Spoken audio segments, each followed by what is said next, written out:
Hello and welcome to the forex empire. आज की इस वीडियो में हम गोल्ड के नेक्स्ट टेक्निकल्स के ऊपर डिस्कशन करेंगे। तो बस इंशाल्लाह आज से इस चैनल पे आपको एक्टिविटीज़ नज़र आएंगी। आपको ऑन अ वीकली में जिस तरह की सिचुएशन होगी मार्केट में, आपको जनरल एनालिसिस शेयर किए जाएंगे वीकली में 2-3 बार। और बाकी फर्दर अगर आपने मोर डिटेल्स पे जानना है तो आप हमारे व्हाट्सएप कम्युनिटी ज्वाइन कर सकते हैं। हम वहाँ पर हम सेटअप्स भी देते हैं और बहुत सारी फंडामेंटल्स टेक्निकल्स के ऊपर हम डिस्कशन करते हैं डिटेल्स में। तो डिस्क्रिप्शन में आपको लिंक मिल जाएगा, वहाँ से आप ज्वाइन कर सकते हैं। इस ऑफ राइट नाउ बात की जाए तो मार्केट एक रिट्रेसमेंट के बाद जब ये डेली का ब्रेकआउट स्ट्रक्चर हुआ यहाँ पर, तो मार्केट ने इसी का जो है ना वो पहला ब्रेकर ब्लॉक टेस्ट किया और वहाँ से एक अपसाइड की तरफ मूव दिया। और ये मूव आपको बताया भी था कि कहाँ कहाँ से आपने बाइंग करनी है, कहाँ से सेलिंग करनी है, सब कुछ बताया था आपको। ठीक है, ये सारी एरियाज आपको दिए थे ग्रुप में। बाकी राइट नाउ बात की जाए तो ये हमारे पास एक एबीसी का एक पैटर्न बनता है। ठीक है। और तो इसमें आप क्या कर सकते हैं कि एज ऑफ राइट नाउ ये जो हमारे पास इंटरनल एक स्ट्रक्चर है, तो मार्केट इसको तोड़ती नहीं है ना।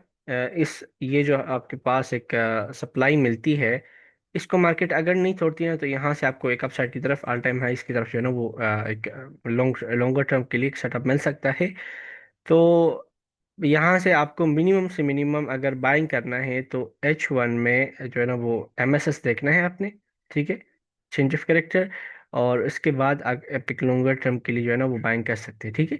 अगर MSS नहीं मिलता, इस एरिया को तोड़ जाता, तो फिर हम नेक्स्ट डाउन साइड की एक्सपेक्ट करेंगे। लेकिन फॉर द राइट नाउ यही है कि भाई इसमें हमें MSS मिले और हम अपसाइड की तरफ मूव का जो है ना वो कर जाए। इसके अलावा हम H1 की तरफ चलते हैं। सो H1 में राइट नाउ अगर हम पहले की बात की जाए, ये हमारे पास एक सप्लाई थी। ठीक है, ये वाली सप्लाई। तो मार्केट ने कल इसको टेस्ट किया और यहाँ से कब डाउन साइड की तरफ आपको मूव दिया। चूंकि ये सप्लाई आपके पास लास्ट MSS जो है ना वो, जब MSS हुआ यहाँ पर, और ये आपके पास था बेस ब्रेकर ब्लॉक के, लेकिन बहुत बड़ा ब्रेकर ब्लॉक था, इसलिए हमने इसको अवॉइड किया। मार्केट ने इसको टेस्ट भी किया, यहाँ से अभी आपको सेटअप मिला।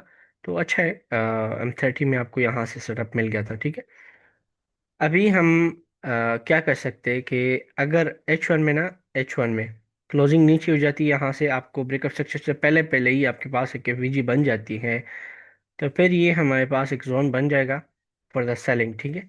सेलिंग के लिए अगर हम एक्सपेक्ट करेंगे तो यहाँ से हम सेल करेंगे इसकी डाउन साइड की तरफ। और जाहिर सी बात है, कंफर्मेशन देखेंगे, कंफर्मेशन नहीं मिला तो हम इसको स्किप आउट करेंगे, इस सप्लाई की तरफ आ जाएंगे। ठीक है। अब इस सप्लाई को कैसे ट्रेड करना है वो भी बताता हूँ। तो यहाँ से अगर कंफर्मेशन मिली तो पहला टारगेट हमारे पास ये वाला होगा।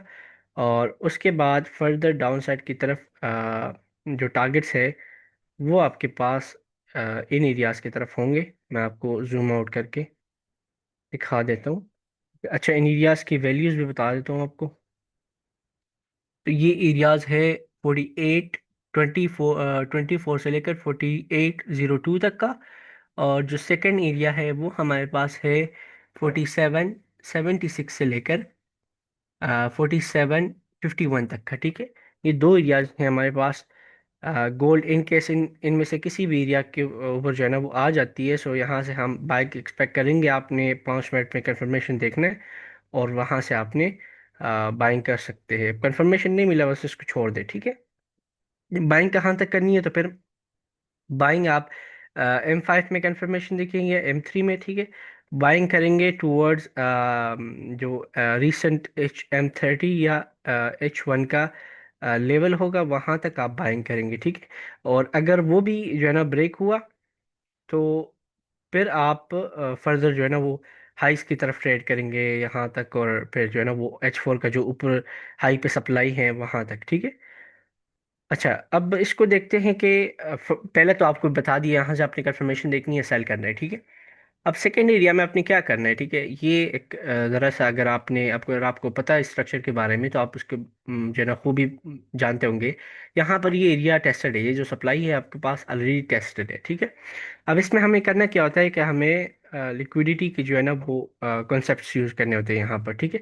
अब लिक्विडिटी में आपको या तो इंड्यूसमेंट, ठीक है, और या आप यूज़ कर सकते हैं टर्टल सूप का, या मतलब कि एसल हंटिंग, मतलब आप ये समझ सकते हैं, ठीक है। तो मार्केट या तो यहाँ से स्वीप करे अपसाइड की तरफ, एक तो ये डायरेक्टली स्वीप करे और क्लोजिंग नीचे करे तो हम सेल करेंगे, और या ये करे कि क्लोजिंग अगर तो एक कैंडल ऊपर क्लोज होगी तो सेकंड कैंडल हम अंदर एक्सपेक्ट करेंगे, अगर सेकंड कैंडल भी ऊपर क्लोज हो गई तो फिर हम यहाँ से इसके डिटेल्स पे यहाँ कहीं से, या इस लेवल से सप्लाई से, और या यहाँ कहीं से हम बाइंग करेंगे, और ये लॉन्गर टर्म के लिए बाइंग होंगे, ठीक है। क्योंकि यहाँ पर अगर आप देखें तो H1 में पीछे आपके पास बैकग्राउंड में क्लोजिंग नीचे नहीं हुई, ठीक है। तो इसलिए हम अगर तो ये ब्रेक हुआ ये सप्लाई, ठीक है, इस सप्लाई की जो प्राइसेस है 4957 से लेकर 4970 तक का।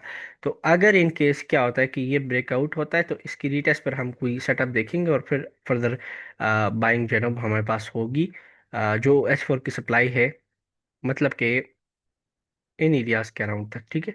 और यहाँ से अगर ब्रेक हुआ तो फिर फर्दर बाइक की जाएगी। तो अब इसमें मैंने आपको दो सिचुएशंस बताए, या तो इंड्यूसमेंट, ठीक है, या तो इंड्यूसमेंट, और या टर्टल सूप, ठीक है।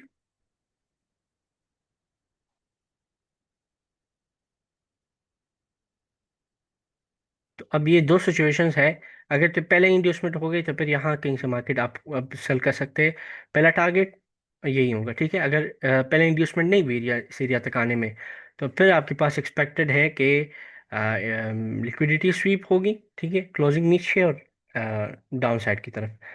तो ऊपर वाले एरियाज आप उसको छोड़ दें, बस यही आप इंपॉर्टेंट रखें, ये दो एरियाज फॉर सेलिंग, ठीक है। अगर ब्रेक हुआ तो फिर बाय होगा फॉर द लॉन्गर टर्म, ठीक है। अगर ब्रेक नहीं हुआ तो यहाँ से इन दो एरिया से हम सेलिंग करेंगे, पहला टारगेट ये वाला इसका जो बॉडी की क्लोजिंग है, और फिर सेकंड जो H4 के लेवल्स हैं यहाँ तक हम सेलिंग करेंगे, और फिर यहाँ कहीं से हम इसको फर्दर जो है ना बाइंग की कोशिश करेंगे। बाकी इंशाल्लाह आप कम्युनिटी में ज्वाइन हो तो वहाँ पर हम फर्दर डिस्कशन करेंगे, एंड अल्लाह हाफिज़।